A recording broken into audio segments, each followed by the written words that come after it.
आप जी यहाँ आ गए अपने बालक बुद्धि से गलती करके। जितने भी चींटी से लेकर हाथी तक, रंग से लेकर राजा तक, देवता ब्रह्मा विष्णु महेश तक, दुर्गा और इस ज्योत निरंजन तक, हम सभी वहां रहा करते थे, सतलोक में रहा करते थे। आपके सभी मकान वहां खाली पड़े, महल। आपने यहां तो आप प्रत्येक प्राणी चाहता है कि बड़ी कोठी हो, जिसको भी जरा सी कोई पोस्ट मिल जाती है या जिसके पास कोई पैसे अपने पेट के निर्वाह से ज्यादा हो जाते हैं, तो उसकी वृत्ति क्या होती है, बढ़िया कोठी बनाऊं, चारों तरफ पार्क हो, आगे बाग बगीचे हो, उसमें झरने बह रहे हो, झूले डाल रखे हो। आपने देखा ये नकली सुख या ट्राई करते हैं बनाने की, कोई छोटा मोटा अच्छी पोस्ट हो उसके कोठी में, कि तो झूला लग रहा है, कि तो छोटे मोटे फुहारे लग रहे हैं, कोई पार्क बना रखा है। तो ये तो है नकली अस्थाई, कल मृत्यु हो जाए ये साथ नहीं चलेंगे।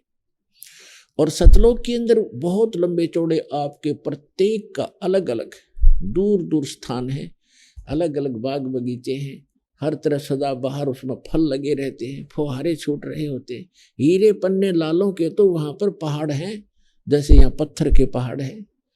तो ऐसे लोग को छोड़कर हम यहाँ आगे, एक हीरा मिल जाए किसी ने, ओहो छुपाए फिरे, का बहुत बड़ी चीज मिल गई, और वहां ठोकरों में पड़े हैं ये हीरे आपके। तो कहने का भाव ये है कि हम उस सुख में सथल को छोड़कर अपनी बालक बुद्धि से गलती से यहाँ फंस गए, और यहाँ से निकालने का तरीका केवल वो समर्थ ही बताता है। ये काल भगवान हमें इस ज्ञान का पता नहीं लगने देता। परमेश्वर ने जब हम गलती करके आए थे, उसी समय कुछ समय के उपरांत ये पूरा ज्ञान, सूक्ष्म वेद इंक्लूडिंग चारों वेद, ये सारा ज्ञान भेज दिया था, फैक्स कर दिया था इस काल यानी सर्वपुरुष ज्योत स्वरूपी निरंजन के अंतःकरण में। और इसने जब अपने आप, जैसे किसी को उल्टी गिरती है उसके बस की बात नहीं रोक ले, जैसे छींक आती है तो छींकों को रोक नहीं सकता कोई, तो इसी प्रकार परमात्मा ने ऐसी व्यवस्था करके इसके शरीर में भेज दिया।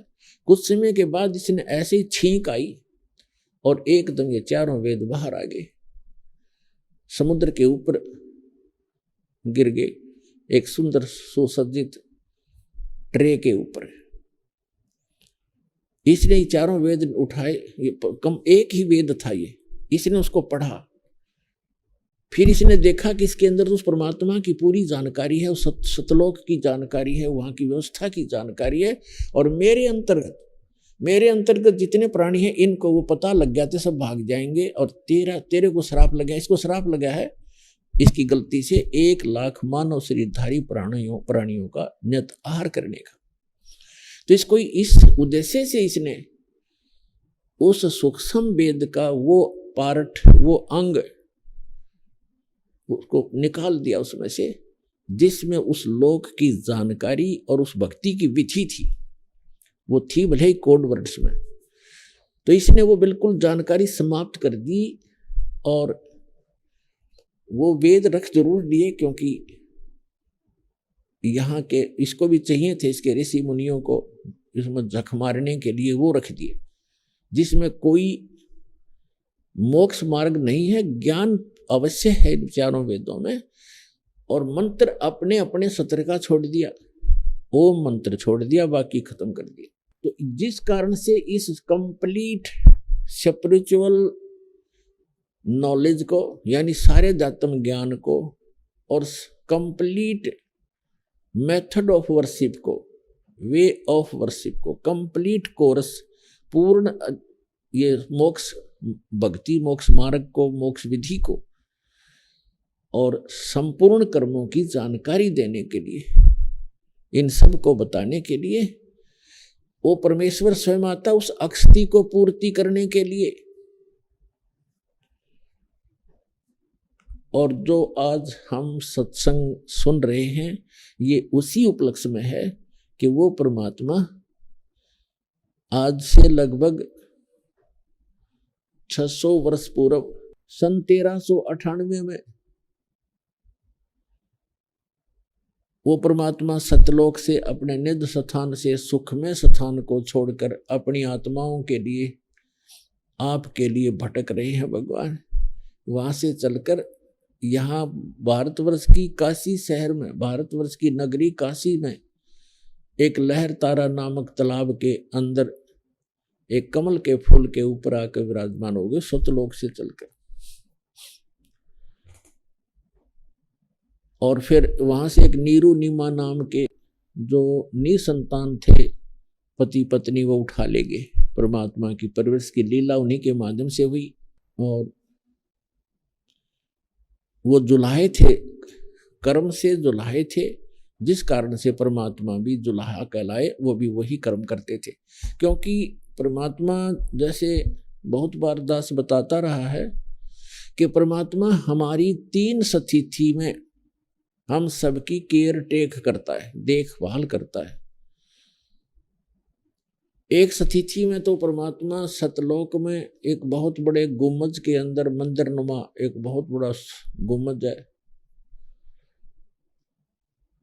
उसके मध्य में एक सिंहासन पर विराजमान है, तख्त पर, सिंहासन पर, तख्त पर, और सिर पे मुकुट है मालिक का। ऊपर एक बहुत बड़ा सफेद छत्र है। वहां जैसे राजा विराजमान होते हैं ऐसे बैठे हैं, और उनके एक रोमकूप में करोड़ सूर्य करोड़ चंद्रमा मिला दे, इतनी रोशनी उनके एक रोमकूप की समझो। और पूरी बॉडी की कितनी होगी, अंडरस्टूड है। एक स्थिति तो वो है, और इसका प्रमाण वेदों में भी है। ऋग्वेद मंडल नंबर 9 सूक्त 1 मंत्र 8 और 9 में, 8 में कहा है कि वो 3 स्थिति के शरीर के माध्यम से परमात्मा आपको संभालता है, धारण पोषण करता है।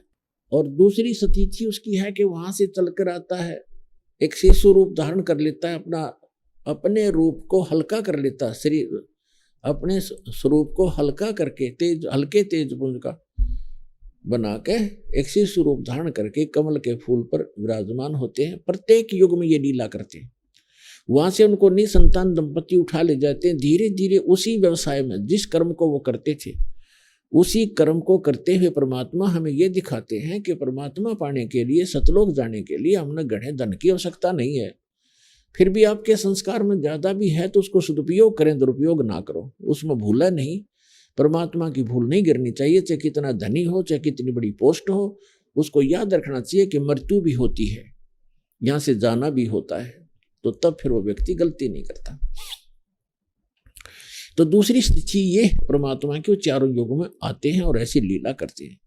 और तीसरी स्थिति ये है कि वो जब चाहे कभी भी एक साधु महात्मा का रूप बना करके या कोई भी रूप बना करके अच्छी आत्माओं को मिलते हैं, उनको सत उपदेश देते हैं, सतलोक ले जाते हैं, वापस छोड़ते हैं, उनको अपने से परिचित कराते हैं। फिर वो महापुरुष परमात्मा को साक्षात देखकर वहां जहां वो रहता है उस सारी व्यवस्था को देख करके, और जो विधि वो बताता है उनको भक्ति करने की, क्योंकि वो जगत गुरु भी है, तो वो संत उसी साधना को करते हैं जो भगवान बताते हैं।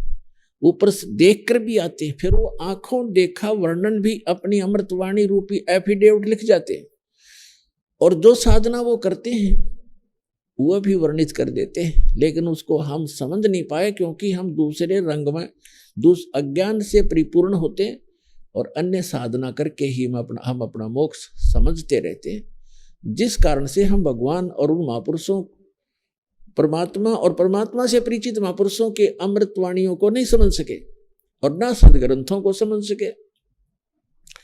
तो परमात्मा कहते उनमें से किन किन को मिले हैं भगवान, जो तीसरी स्थिति में आते हैं कि कभी भी आकर के किसी साधु संत महात्मा का रूप बना करके किसी भी अच्छी आत्मा, दृढ़ आत्मा, अच्छी भक्त को, दृढ़ भक्त को मिलते हैं, उनको तत्व ज्ञान, यथार्थ ज्ञान से परिचित कराते हैं। तो उनमें से कौन कौन है जो दास के नॉलेज में है? आदरणीय धर्मदास साहिब जी बांधवगढ़ वाले, आदरणीय मलुकदास साहिब जी, आदरणीय नानक साहिब जी जो सिख धर्म के प्रवर्तक हैं, जिनको भगवान सीधे आके जिंदा महात्मा के रूप में मिले हैं इस कलयुग में। आदरणीय दादू साहिब जी, आदरणीय गरीबदास साहिब जी, गांव छुड़ानी, जिला झज्जर, हरियाणा वाले। आदरणीय गीसा दास साहिब जी, गांव खेखड़ा, अब तो जिला बागपत हो गया बताते हैं, पहले जिला मेरठ था, उत्तर प्रदेश वाले। और आदरणीय स्वामी रामानंद जी ब्राह्मण थे, पंडित, बड़े विद्वान, वेदों के और गीता के माने जाते थे, काशी में रहते थे। 5 वर्ष की आयु में परमात्मा उनको मिले थे। तो इन महापुरुषों को परमात्मा मिले और उनको सचखंड लेकर वापस छोड़ा, उस सुख में स्थान पर ले गए जहां के गुणगान ये दास कर रहा है कि वहां जाने के बाद जीव की कभी जन्म मृत्यु नहीं होती, लेकिन वहां जाने की एक विधि है स्थायी स्थान पाने की। वैसे तो सभी महापुरुष गए, उन्होंने सब ने यही कहा कि भगवान हमें यही रख लो, तो परमात्मा ने उनसे कहा कि बच्चों ऐसे नहीं रख सकेंगे, आप जाइए, आपको ऐसे मंत्र देंगे, आप शीघ्र ही धनी हो जाओगे सत भक्ति करके, और उस भक्ति की शक्ति से आप यहाँ आ सकोगे। तो उन्होंने ऐसा ही किया, भक्ति की जो यथार्थ भगवान ने बताई थी, और सतलोक चले गए, अपना आंखों देखा, जो भी विवरण था, जो साधना उन्होंने की, जो सतखंड जैसा है वहां ऐसी स्थिति है, वो अपनी अमृत वाणी में उन्होंने बोल बोल के लिखवा दी।